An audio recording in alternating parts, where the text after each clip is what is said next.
Another day in Dad's garage.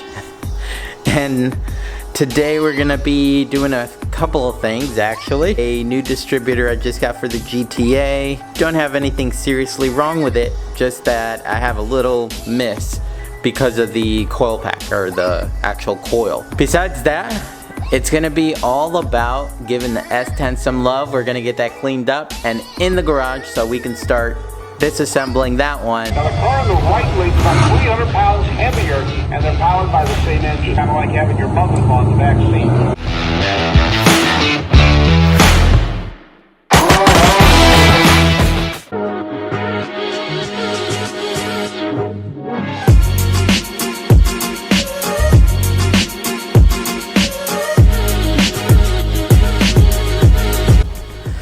Yeah, I know that wasn't the right way to put in the distributor, but works for me. We're gonna move on to the S10. We're gonna get that project underway, get it all cleaned up, get all the crap out of inside of it, in the back of it, because by the end of the day today, I want that S10 where the GTA is.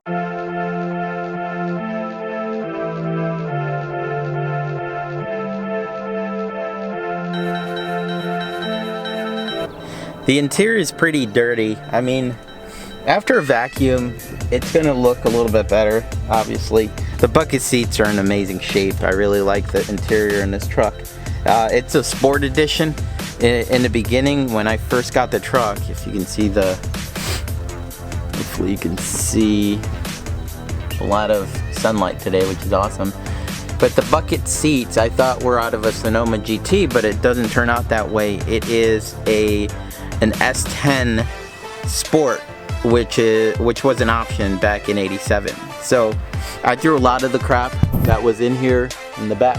You can see a bunch of crap back there. You can smell a little bit of the ganja in here. So whoever had it before, they had a little bit of fun here, a little bit of relaxation. So yeah, I mean, it's in decent shape.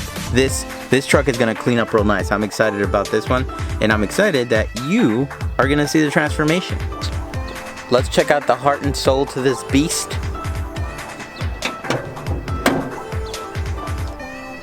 Ta-da! The infamous fuel-injected 2.8 V6. And of course it threw a rod. It's a bad motor, and it knocks pretty good. It still runs. I mean, the thing had 0 oil in it and it was still running. I put oil in it. That's my fault that it's spewing oil everywhere, because I thought it just needed a little bit of oil just to quiet down the knocking so I can move it around in the driveway, but I was wrong. There you go, I admit it. This is cool right here. So you see, it's so original. Air conditioning works. That compressor is good. It moves freely. It's gonna clean up real nice. I can't wait to get that motor out of there and start cleaning up the engine bay real nice. That's it. That's the S10. Let's get cleaning it up and making it look nicer.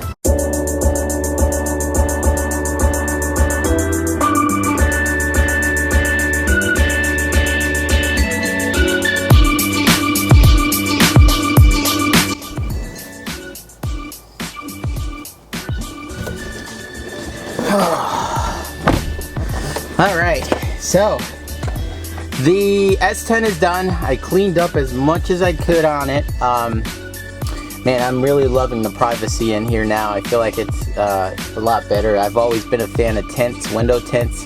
If you haven't done so already, check out that video where I put the tints on the Suburban. It was an easy job. It was just the front 2 doors. I wanted to show you guys how simple it can be done, and you can do it on your own, save yourself tons of money. But I'm really loving it. Right now, I'm gonna take you on a little trip.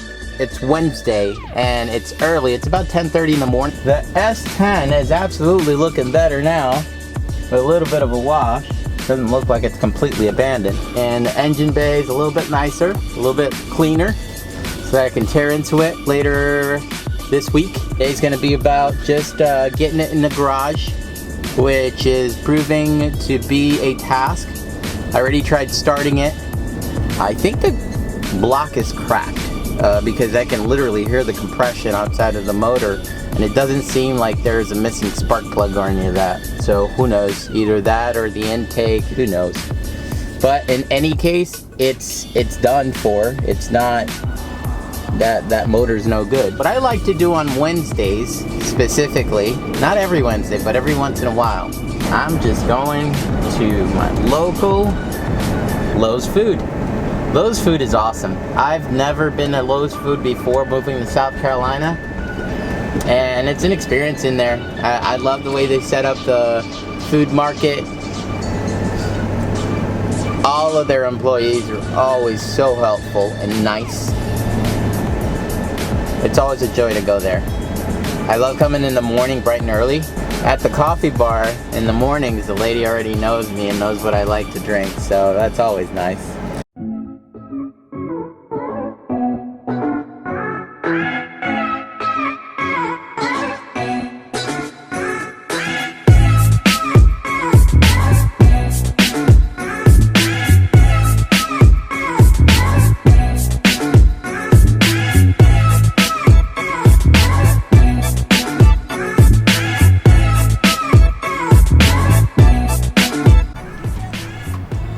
That was the perfect lunch for me.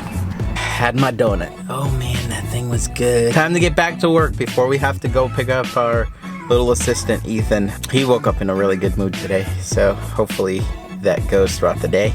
I gotta fuss around some more with the Trans Am and the timing because it's all off. I want to get the S10 in here already, so I'm just gonna get the Trans Am out of the way.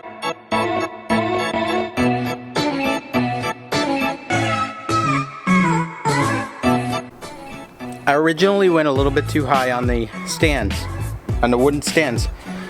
But the nice thing is, all I need to do now is just take 2 layers down and we're at the same height as the front now. So you saw some of the jigs that I made myself to get underneath. You're definitely gonna need jack stands, so use your jack stands as soon as you max out your jack.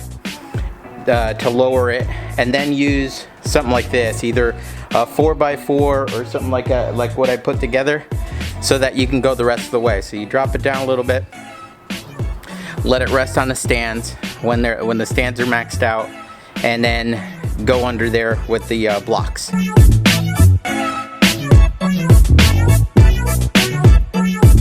There you have it. She is up on the stands, ready to go. I've got some cardboard underneath just because it was leaking some oil when I drove it in. I mean, it started, so thank God for that. I wasn't gonna push it in by myself. I'll start working on the front end or start creating a plan first so I can stick to that, and also creating a punch list. A lot of the guys out there with LS swaps have offered up so much great information. I am so thankful for Driveway Engineer. He's an awesome dude. I mean, he sits on his lives. He's answering people's questions. He's answered a bunch of my questions. I've never met him personally, but really grateful for him and his knowledge and just his willingness to share. Also, he shared some more resources for me, and the other one was, I think, Sloppy Mechanics, I believe, is the other channel. And man, I mean, world of knowledge. And what I love about it, it's that they are down to earth and they tell you, listen, bottom line, you want to go out there, have fun, keep it simple, don't get caught up in all this nonsense of, you know, like porting heads and getting the best cam or doing this and wasting all your money. Because at the end of the day, what we love doing, I mean, the commonality that I share with them is that I just love having fun. And so going out there with a, you know, really simple setup that makes decent power, and I can do burnouts and go to the track and have a little bit of fun. I don't have to be the fastest car on the track. There's always somebody faster. There's always somebody who's stronger. I mean, it's just, it's the nature of it. You've got to do it for you, not for anybody else. And that's what I learned big time in the last couple of years for myself, for everything that I've been doing, specifically for this now. these guys just reiterate it, and they're just cool guys. I really enjoy watching their content, but more than anything, I really appreciate who they are. Alright, till next time, I'll see you on the next video.